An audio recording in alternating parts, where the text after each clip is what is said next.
Clinton campaign, DNC-funded dossier. FBI cannot, after all this time, verify claims in dossier of Russia-Trump collusion, FBI tainted, and they use this crooked Hillary pile of garbage as the basis for going after the Trump campaign.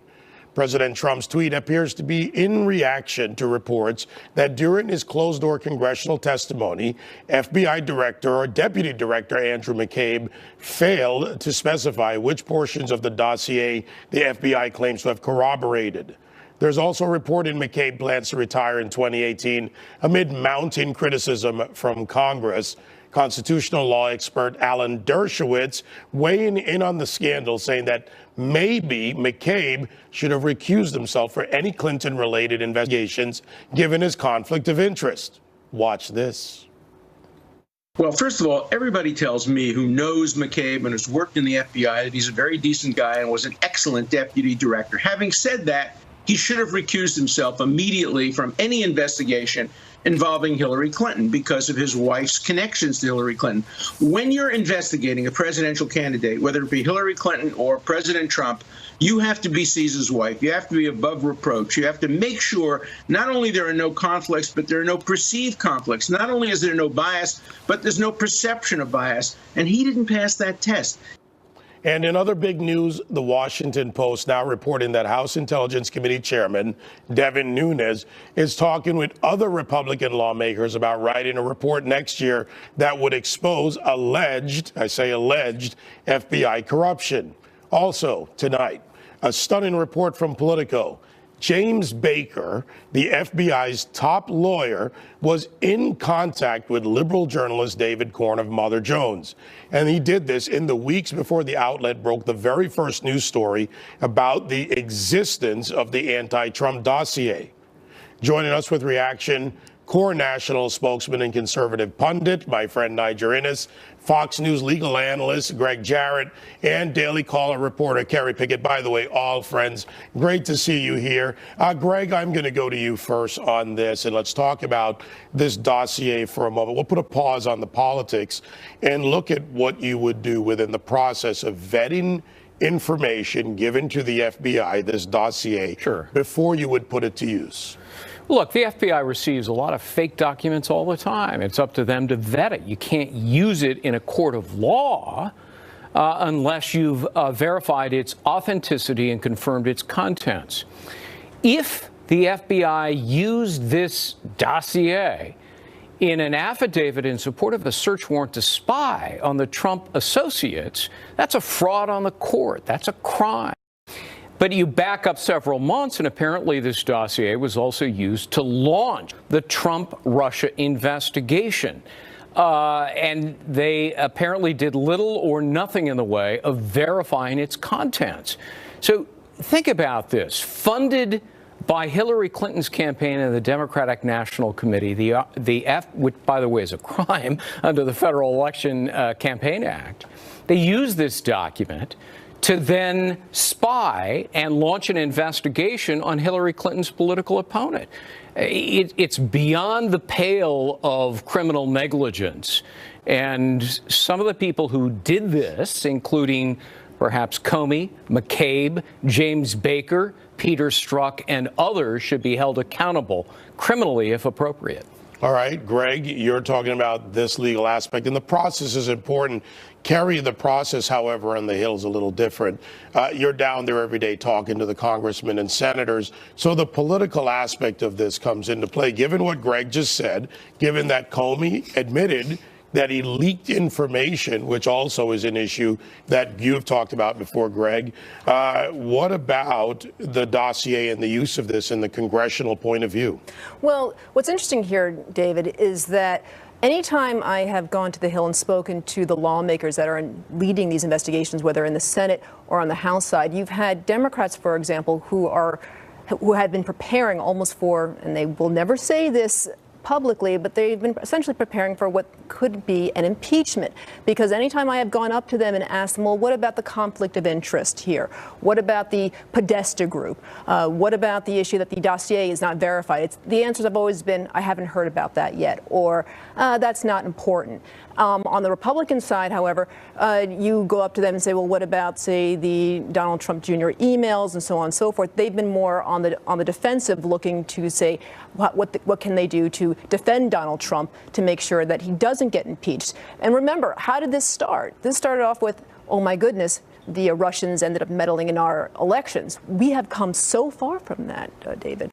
All right, so that's the Hill view, the legal view. Now turning to Niger Innes, our friend out there in Las Vegas. Big gambling out of Democrat quarters, Niger. Kind of fits your town of Las Vegas. But the media has been carrying this, be it Greg's points about the legal aspect of this. We've talked about the process here, I think, more than I've seen on most media, and Greg explained that. Kerry looks at it at the Hill and what they're proposing. What about the media's handling of this? The media, the establishment media, outside, of course, of Fox News, which I actually don't consider to be establishment, has been egregious in their silence. The Washington Post has this on the masthead, democracy dies in darkness. Well, no, actually, democracy died in darkness with the creation of this dossier. You know, for these never-Trumpers out there and these left-wing folk that hate Trump and suffer from Trump derangement syndrome, I just want them to think about this hypothetical analogy. All right, it's 2008. We all jumped into a time machine. It's 2008. And the John McCain for President campaign prepares a dossier using a former British spy and using intelligence gathered on Senator Obama by Israeli intelligence. That information, that dossier then is passed off to the Bush Justice Department and/or FBI, and they use this dossier to not only wiretap Senator Obama, but to launch an investigation on Senator Obama. The outrage would be deafening. They would be calling for John McCain to not only be impeached, but be given the death penalty. And so the deafening silence by the establishment media, and the fact is, it's more than deafening silence. They are actually going along with the talking points on supposed Russian collusion based on a dossier, and their entire case is built on a house of cards. All right, so, we'll stay on the facts here, Greg. Let me go back to you on this. And, who can be charged? Because in the end, whether it's the scenario that Niger used, which is a scenario, or the reality, more to the reality of what's happening now, you talk about how you cannot produce fraudulent documents to a court. Right. A judge can hold you in contempt. Who can be charged in this scenario, in your opinion? Well, you can start with the people who appear to have exonerated Hillary Clinton for political purposes. That would be obstruction of justice. If that involved Peter Strzok, who apparently changed the critical wording in the exoneration statement, you might also include McCabe as well as James Baker. We just don't know. Congress needs to get to the bottom of it. Wish there were a second special counsel to investigate Clinton, Comey, Lynch, McCabe, Baker, Strzok. Then you have John Orr, his wife, who worked for Fusion. Bruce Orr, yeah. Bruce Orr, rather, sure. His wife. You've got Andrew Weissman. Another.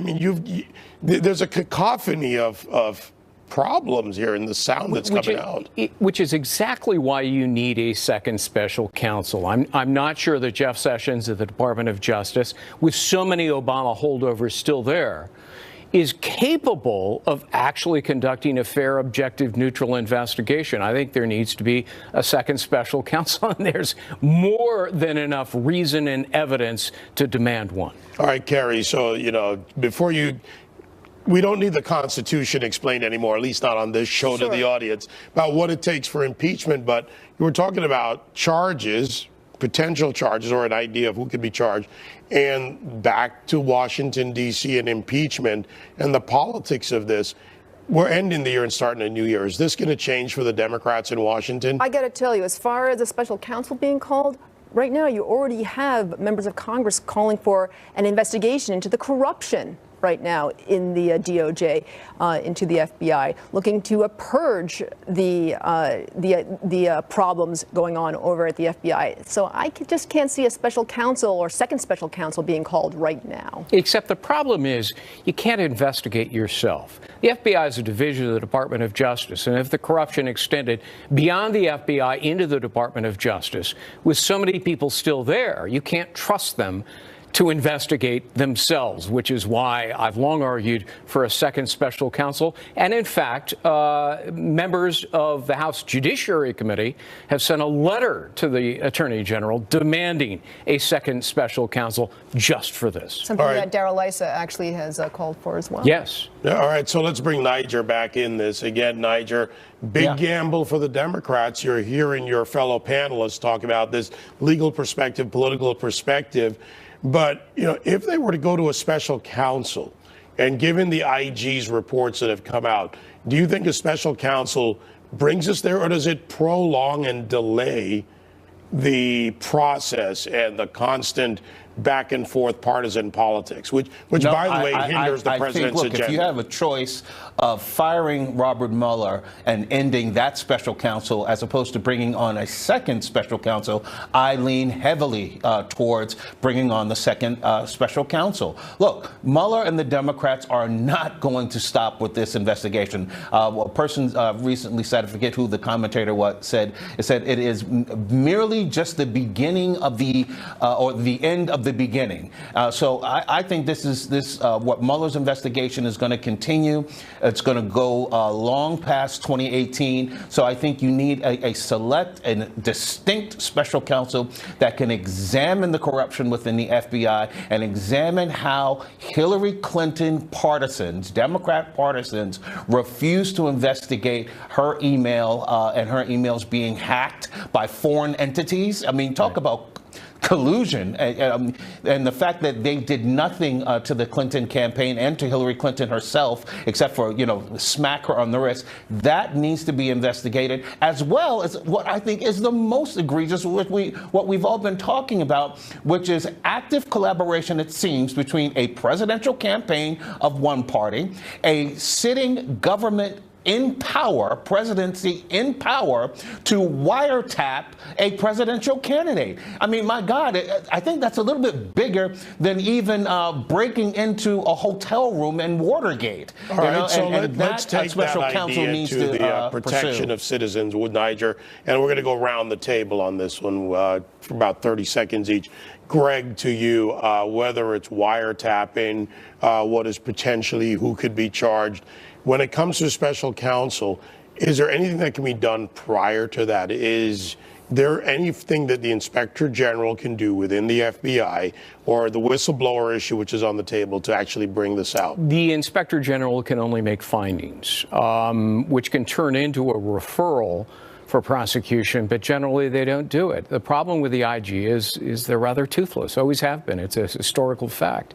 What you need is a prosecutor. And again, I don't think there are people that I would have confidence in the Department of Justice to ferret out criminality among themselves or the FBI. So, Kerry, is there anyone on both sides sitting down there in D.C.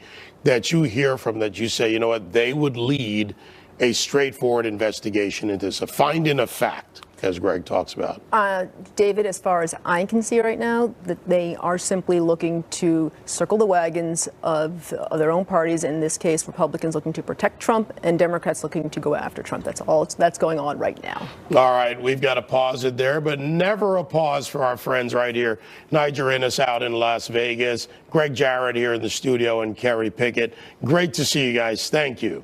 Thank you. Happy New Year, folks. All right, we're starting off on a day right after Christmas, right back into the tough news.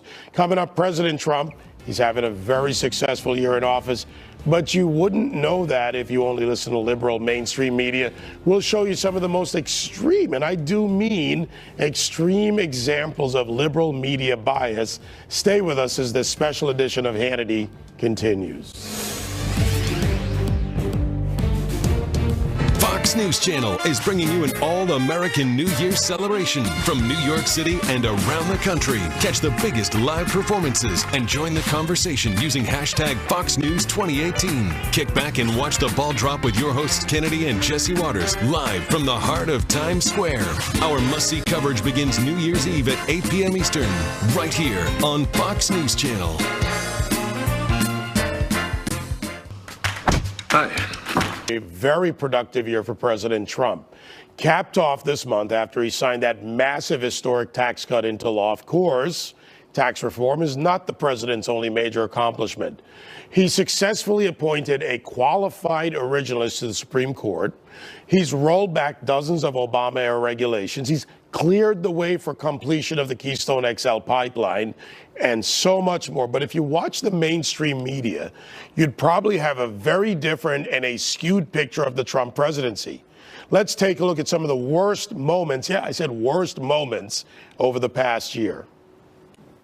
I have a whole lot to say about this president's increasing erratic behavior over the past week or so. We have an Archie Bunker in chief who is disrespecting American Indians and making classless jokes from the podium. Is this president trying to impersonate Hugo Chavez, Recep Tayyip Erdogan, Vladimir Putin? Apparently, the president gets 2 scoops. You know, everyone else around the table gets 1, and no word if there were sprinkles. At the dessert course, he gets 2 scoops of vanilla ice cream with his chocolate cream pie instead of the single scoop for everyone else. He gains weight, according to these sources. He doesn't trust people around him. He's withdrawing. Not a good picture. He's a racist. Okay? He came proverbially as close as you could possibly come to shouting in a rally the N-word. That's what he did down there. Donald Trump, again, being a schmuck. He looked like a thug. He looked like a goon. You look at the handshake. You look at this. Just what a thug. And you have somebody inside the White House that the New York Daily News says is mentally unfit, that people close to him say is mentally unfit, that people close to him during the campaign told me had early stages of dementia. I mean, amazing. What you saw is not just a mirage. In fact, according to a study from the Media Research Center, 91% of Trump-related coverage from ABC, CBS, and NBC's evening newscasts has been negative. And despite all of this, the Trump agenda is moving forward, and an Obamacare repeal and replace, well, that could be next. Joining us now, Republican strategist Noel Nickpour, Fox News contributors Ellen Ratner and Deneen Borelli. Ladies, great to see you all. A very belated Merry Christmas to you, Ellen and Noel. I've seen Deneen enough in the last week. Hey, David. You know, I got to tell you something, Ellen. I'm going to go to you first on this. You and I have done a lot of analysis over the years together. Where was the policy disagreement with Donald Trump in what we just played for the audience? Well, first of all, I think that you're not showing what he tweeted out when he goes after people. I think that, you know, he's supporting the economy, but a lot of those rules and regulations and policies were under Barack Obama. And I think that you were not talking at all about our standing in the world community. And I know you think these people say terrible things, but they probably said, the right wing probably said terrible things about Barack Obama, but Ellen, too. My question was, where was the policy disagreement in there? And I've watched a ton of this. Come on, you and I know this. I watch this daily. I'm fine with policy disagreements. I don't like the ad hominem attacks. I don't either, actually, believe it or not. I think that when you attack somebody and you say the kinds of things that are said, that's not appropriate. There's plenty that I disagree with President Trump about, and it has to do with policy. All right, so Noel, let's bring you in on this. You're a Republican strategist. From the strategy point, does this help the Democrats? And if so, how? With this constant left-wing barrage on Trump's character and ad hominem attacks, rather than pointing out policy failures, when I just read a list of accomplishments that are campaign promises he made, he kept, whether you agree or disagree with them, anyone out there, he's kept his promise. Right. And you know what? They just will not let President Trump have a victory lap, no matter what. And you know what? Trump really did do this. What he said is what he fulfilled. He fulfilled promises, unlike what President Obama did, which is he got health care through, but it was riddled with low enrollment. You couldn't keep your own doctor. And then now the premium increase is what we're dealing with. And President Trump, when he campaigned on creating jobs, you can check that off. He's about to put money in middle-class Americans' pockets. You can check that off. So he's fulfilling his promises. And what he gets from mainstream media is constant negative. And I think that's a lot of the reason why Donald Trump has to tweet, so he can get his own message out there, because it's been negated so much from mainstream media. All right, Deneen Borelli's here in the studio with me. Deneen, I asked Noel about how this helps the Democrats. On the other side, the Republicans and the Republican messaging, the president's successes. There have been a number of successes. They're not the sexy stories. They don't get the headlines, the tweets. I even agree with Ellen that the back and forth off policy is not healthy. But where do the Republicans take this next? How do they tout changes in GDP? Expansion of the economy? How do they do this effectively and sell it even to the underserved communities, no matter what ethnicity they are? Well, the Republicans need to do that. They need to take that message out there to Americans, to all Americans. I think it's great when President Trump goes out and does a rally for the people, making that FaceTime with Americans, because Americans want to hear from the president. They want to know what's going on with the agenda, and he is delivering on his promises, and that's what the media does not like. The media cannot control President Trump. He is able to go around them. He's called them out how many times? Numerous times. Fake news, very fake news, because the media refuses to talk about his accomplishments that he has been able to make in 1 year, and that is going to help turn Americans' lives around. From tax cuts, lower regulations, these are the issues, the policies that he ran on, that he talked about, and how it's going to be America first and the forgotten men and women. That's what he's putting first. All right, so let's go back to Ellen Ratner. And Ellen, you've been in the media business a long time. You and I have watched and analyzed campaigns, and we look at what's coming ahead and what they can use. What can the left use effectively if the economy continues to expand? The third quarter over 3.3% growth, the market's at highs, home mortgage insurance interest or home mortgage interest growing 18-year highs, constant changes, and all on the upswing since the president was elected and since he was installed. Well, first of all, I think that we have to look over the long term and to see if his policies really work. And number two, I think we have to look, for instance, at Obamacare, which he wants to get rid of. But even though they had less advertising and less time to enroll, over 8 million people enrolled this time. So the fact is that Obama policies are still working, and people might not like that. You might not like it, but the facts are the facts. Okay, well, here's a fact for you, Ellen. Over 80% of the people paying the Obamacare penalty make under $50,000.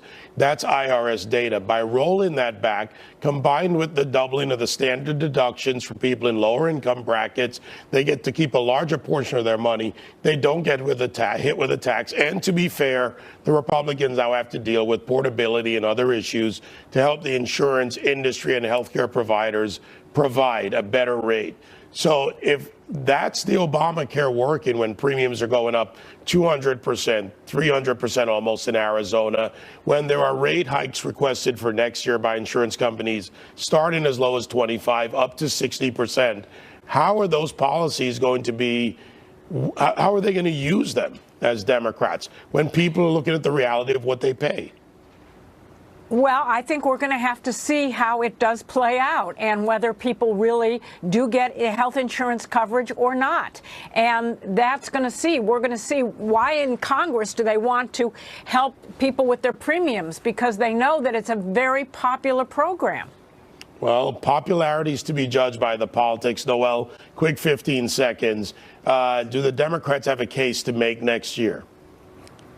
You know what? Here's what I think. I think that it's how can they be critical if they weren't part of the process? And I really resent the fact that the Democrats are very upset about a lot of the policies that we're getting through, or Trump's getting through, when they did not participate, and they don't want to participate in the process. And when we come up on health care and we're going to do that, they need to have a seat at the table, or they can't complain the next time around. Deneen, real quick, are the Democrats going to play ball with the Republicans, or is it going to be Schumer crying and Pelosi beating him up with Armageddon? Well, unfortunately, the Republicans didn't rip Obamacare out from the roots, and now they own it. So the left is clearly going to blame Republicans for the failures that are to come. As we've seen, the rates have gone up. People have lost their health insurance, or they just can't afford it.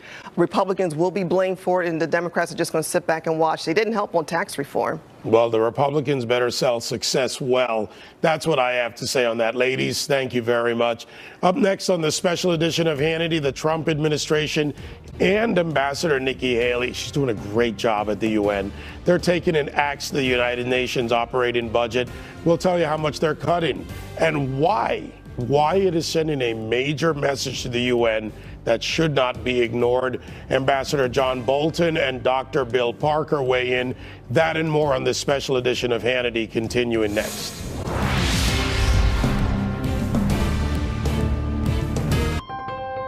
Hurry, it's the final days of the four-year of Hannity, President Trump's America First agenda in full effect. Get this. After the United States negotiated a $285 million cut to the United Nations bloated budget. Of course, this comes as President Trump and U.S. Ambassador Nikki Haley blasted, and I mean blasted, the UN General Assembly for holding a vote to rebuke the United States' decision to move its embassy in Israel to Jerusalem. Watch this. The United States will remember this day in which it was singled out for attack in the General Assembly for the very act of exercising our right as a sovereign nation. We will remember it when we are called upon to once again make the world's largest contribution to the United Nations. And we will remember it when so many countries come calling on us, as they so often do, to pay even more and to use our influence for their benefit. The United States, the people that live here are great citizens that love this country. They're tired of this country being taken advantage of, and we're not going to be taken advantage of any longer. By the way, as an added note, Guatemala now announcing that they will move their embassy into Jerusalem as well. So I wonder when the vote's coming up in the UN on that. In the wake of their anti-Israel, anti-American positions, and with the U.S. contributing more, and I say more, to the UN's budget than any other nation, should the Trump administration take even more financial steps to put them on notice?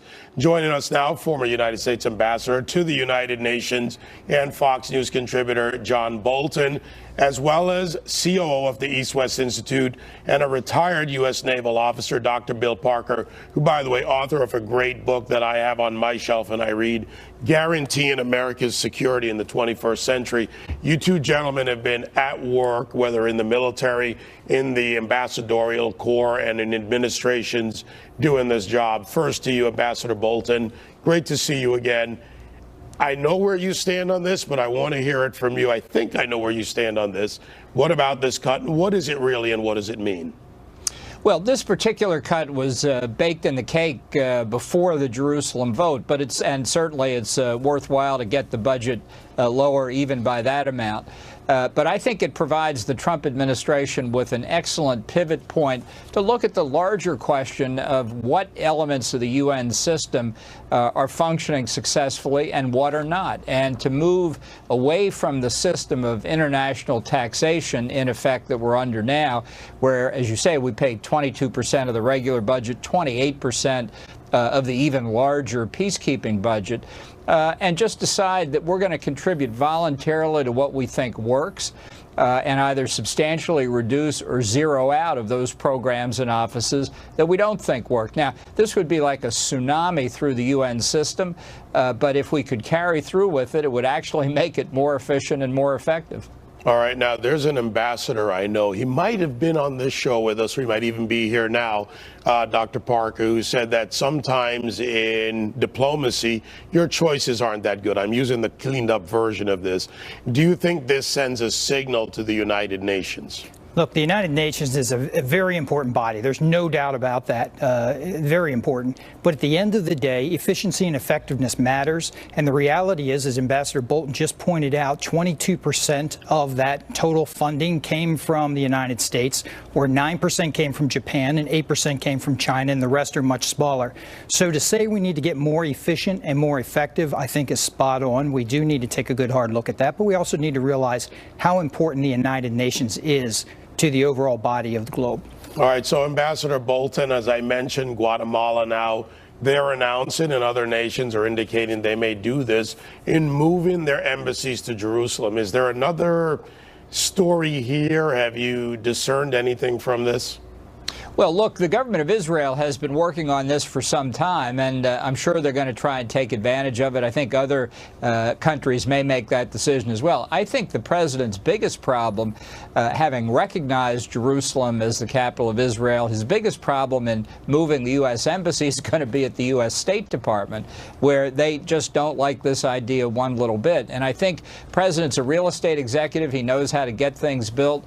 My advice to him would be to move forward, select the site, do the planning, and start turning dirt as soon as possible. That, in effect, I think would really induce other countries to look at moving into West Jerusalem, which is where all of them would be, without prejudice to the ultimate outcome of the peace negotiations. You know, on the other side of this, Dr. Parker, Turkey has announced that they are also going to move their consulate, I believe is what they call it, to Jerusalem, and this is their connection to Palestine. Does that indicate anything about the geopolitical or the regional political issues? It indicates that this is a complex environment, and it's not going to get any easier anytime soon. When you look at the Sunni-Shia issues around the globe, when you look at what's going on in the Middle East right now, that's not going to change. So the reality is that the complexities are there, and you're going to continue to see countries decide whether or not they want to move their embassies to Jerusalem, or they want to keep them in other places. All right, gentlemen, let's bring this together, because another issue on the table, North Korea, and that has been, we've seen a seed change in years, decades-long policy, at least since the 90s, in how we deal with North Korea. First to you, Ambassador Bolton. Russia now saying, and this came out of the news this morning, they're willing to be the broker of a deal between U.S. and North Korea. But from the historical track, what do we see, and where are we now with North Korea? Could Russia play a role? Well, I think it would be a waste of oxygen. Look, we've negotiated with North Korea for 25 years. They've committed on at least 4 separate and distinct occasions to give up their nuclear weapons program in exchange for tangible benefits. They've lied every time they've made that commitment. There's simply no evidence that in year 26 the North Koreans are going to do this any differently. In fact, we've got tonight a very interesting comparison. Reuters has a story that says China's statistics show no oil exported to North Korea last month. But we've got papers published in the South Korean press overnight showing at least 30 examples of ship-to-ship transfers of oil between Chinese and North Korean vessels during the last couple of months. So this is something that we've been played by the North Koreans and played by the Chinese for a long time. I think we're still waiting for China to do something dramatic, but if it doesn't, we're faced with some very, very unpleasant choices unless you're prepared to see North Korea with nuclear weapons. All right. So, Dr. Parker, you have been involved in this to some degree. You have traveled a great deal to brief others and talk about this issue. Walk us through the scenario of where we are now and what we should do or not do. So this is a complex environment in the backyard of China, of South Korea, of Japan. And when you look at those 3 countries and what they're dealing with right now, if they do nothing, if we do nothing as a globe, and we allow North Korea to maintain their nuclear weapons program and advance them to the point that they're close to right now, what you're going to end up with is likely a nuclear South Korea, a nuclear Japan, and therefore a concerned China that increases their nuclear capability and their defense capability. But it gets better. It gets better because then Iran sees that North Korea, quote, got away with it. And now what you end up with a potential of nuclear weapons in and around the Gulf as well. And if that happens, you're going to end up losing control of that fissile material, and that's a very complicated problem. And we haven't even talked about the finances and the issues on the impact of the economy yet. Well, before we get to that, South Korea's view of this, specifically South Korea, where are we with them and where do they stand? Well, South Korea is interesting because before you can talk about a unified Korea, you have to talk about a unified South Korea. And to talk about a unified South Korea, you have to ask the question of whether or not you want a unified peninsula, and then whether or not you want WMD within South Korea itself. If you talk to government officials over there, many of them will say that you need the nuclear capability in order to execute a mutual assured destruction capability from South Korea towards the North Koreans. And Japan would say the same thing. All right, back to you, Ambassador. Are we at a new potential Cold War in modern form?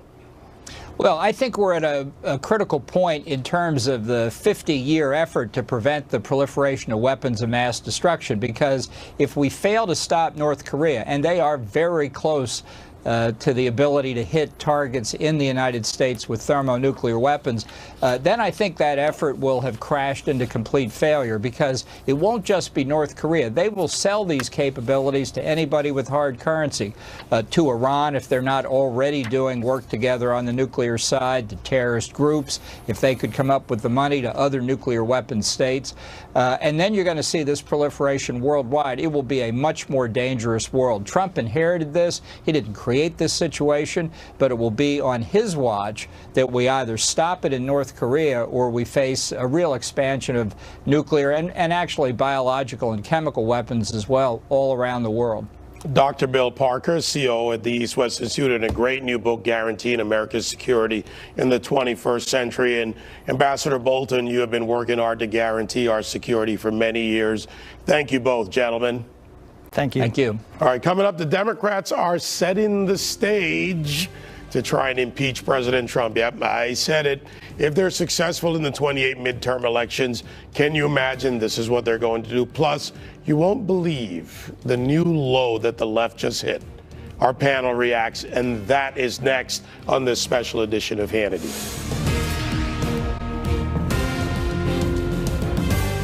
Fox News Channel is bringing you all the... Stand here with my friend, Congressman Gutierrez, with other Congress people who will be here, in announcing that we're introducing articles of impeachment to remove President Trump from office. His motives and his actions are contemptible, and I will fight every day until he is impeached.